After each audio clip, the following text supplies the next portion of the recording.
Yeah, I think the thing which I've taken away from it is a sense of love and fellowship between these palace servants who have given up a conventional life to serve the emperor and the emperor himself. And they've been the person who dresses him, the person who guards him, that kind of thing, the person who writes his letters, and they've made this own little community, and a huge amount of humour in it as well, because you can get the perspective. Even though it's all from Cleophas' point of view, you do understand their perspective on him because he's self-aware enough to know when they're sort of manipulating him into a yet more ridiculous outfit for some ceremony or something.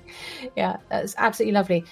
So you've answered the question as in this one, you were character-led, but do you swap your technique depending on what sort of genre you've decided to write in your extended world? Would you, in another one, for example, plot it out more entirely?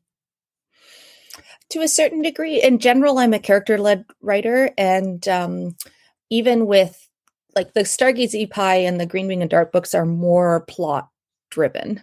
But even there, I tend to kind of focus on the character more.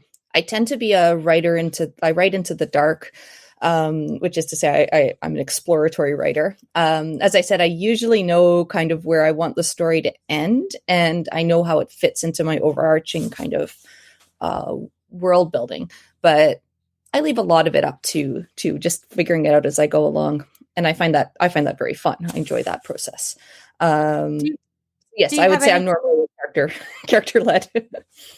So do you? I mean, arguably the sort of very special thing about fantasy and science fiction is that you do your own world building, though of course in historical fiction you're also building a world in a sense. But anyway, it's clearly more of a world building task. Do you have any tips for people who are wanting to write their own fantasy, how to organize or approach world building? Well, I wouldn't say I'm very organized about it. People are forever asking me if I have maps and things like that. And I'm kind of like, well, no, I have sort of sketches that I've done on the back of a piece of an envelope kind of thing. I'm not very organized. I don't have a binder of all the useful measurements and stuff like that, which I probably could do with. It's one of those things I keep thinking I should go back and like make more notes for myself. I keep a lot of it in my head. But from that point of view, one thing I do find is, as I said, I try and draw from like less obvious sources. And for me, that's often, I read a lot of sort of micro histories, I guess you could say, about specific things and try and build out from there. That's one element. So, you read a history of, garden design or costumes or, I don't know, just looking at my bookshelves here, even something like, topiary or the history of the teapots or something like that, and like they sound very silly and very very very precise, but at the same time, if you kind of think about, well, where did they come from, who builds those, give your characters slightly different things to do, because that's more fun too. Like where's the cloth coming from, where's the food coming from, where's the water coming, how is it being cleaned or not cleaned, what effects does that have, where's the waste going. I once went to the sewer museum in Paris, and that has ever after made me question this thing about like, where is the water purification system, how is that working? That could be working by magic, that's how it's working on Zuni. Then in other places it's not. It's much more traditional, like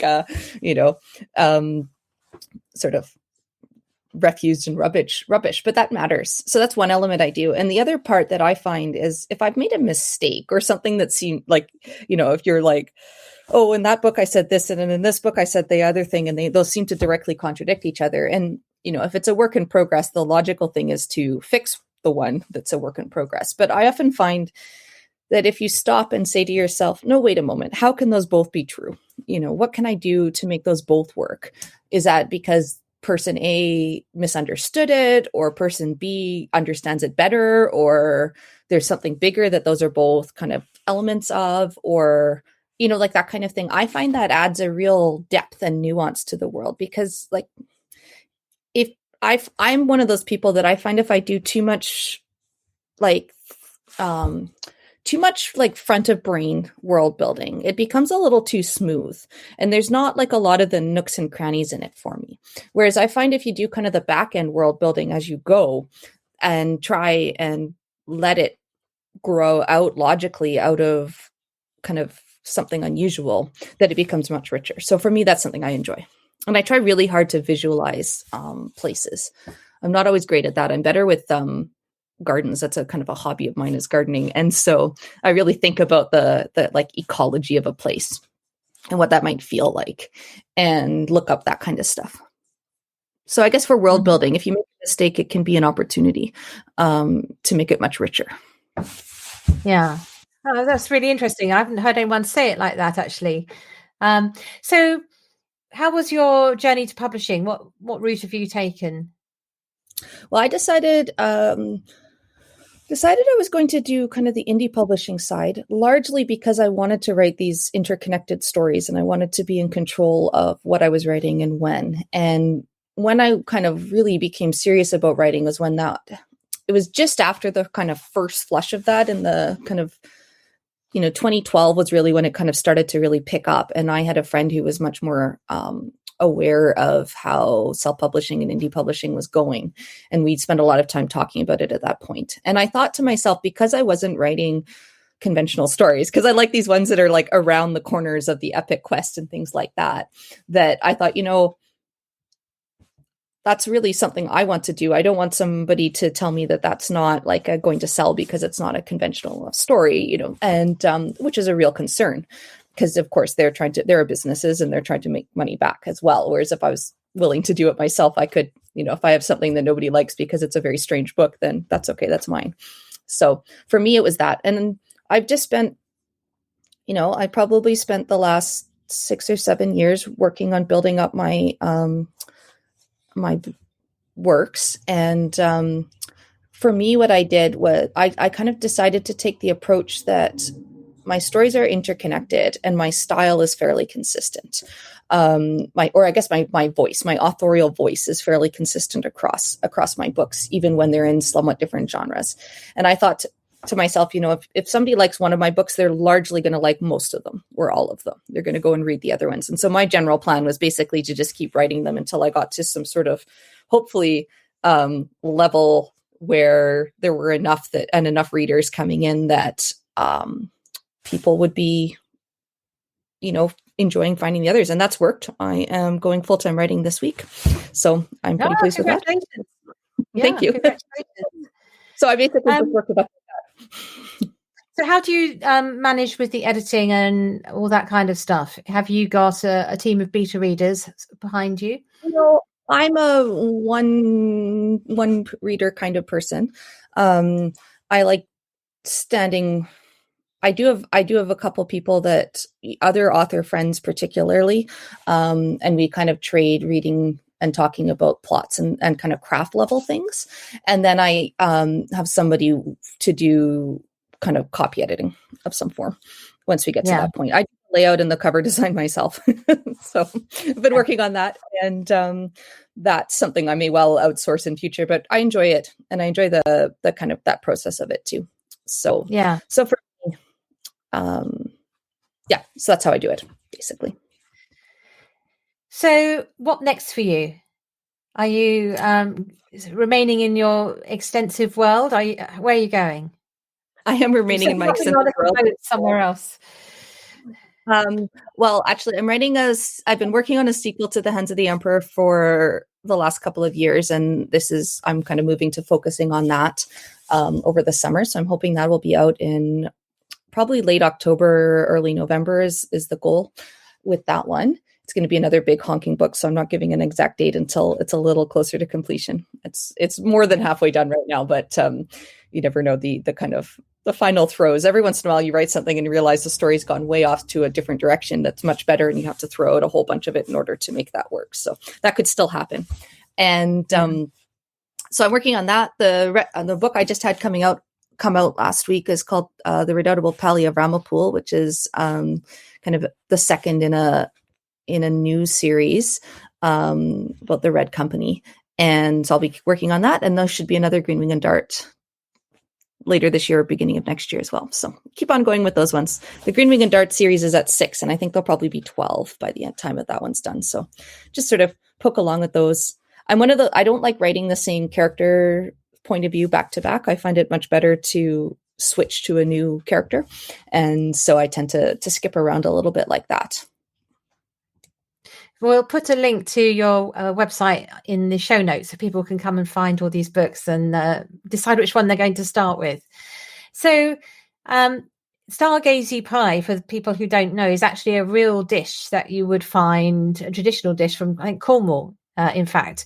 And it's a pie where the pastry is laid so that the fish and head and tail poke out, as though it's sort of breaking through from the crust. So in our podcast, we always end up with where in all the fantasy worlds is the best place for something.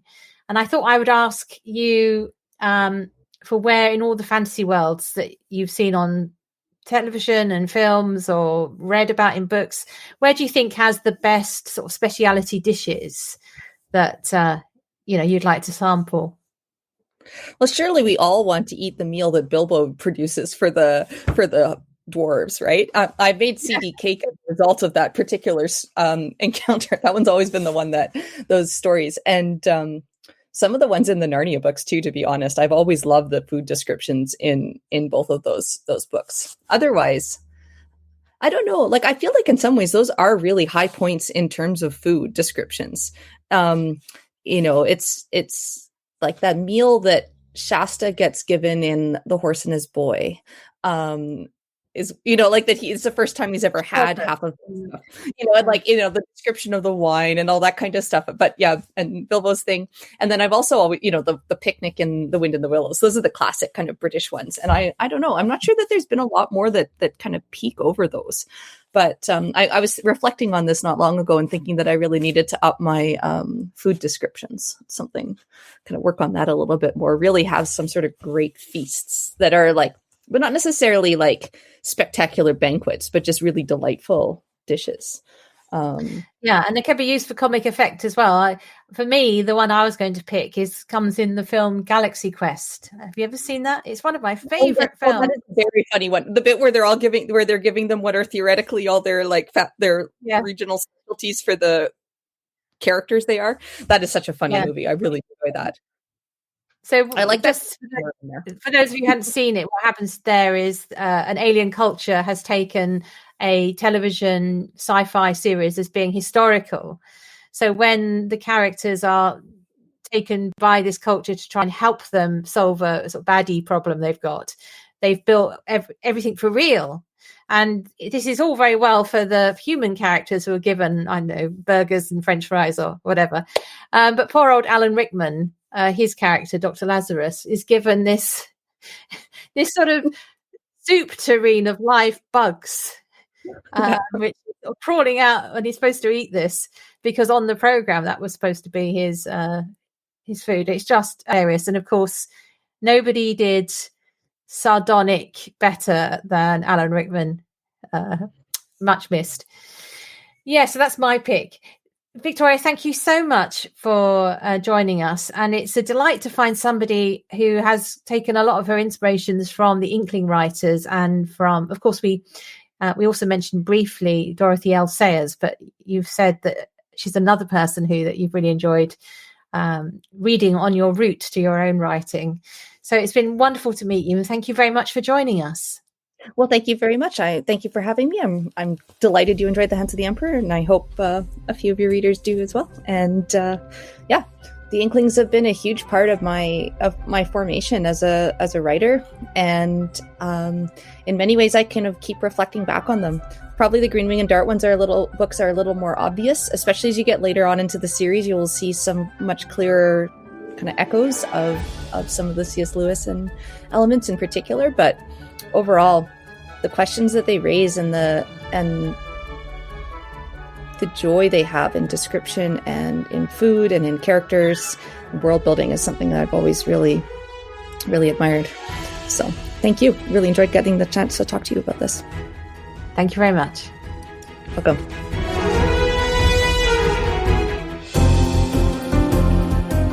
Thanks for listening to Mythmakers Podcast, brought to you by the Oxford Centre for Fantasy. Visit oxfordcenterforfantasy.org to join in the fun. Find out about our online courses, in-person stays in Oxford, plus visit our shop for great gifts. Tell a friend and subscribe wherever you find your favourite podcasts worldwide.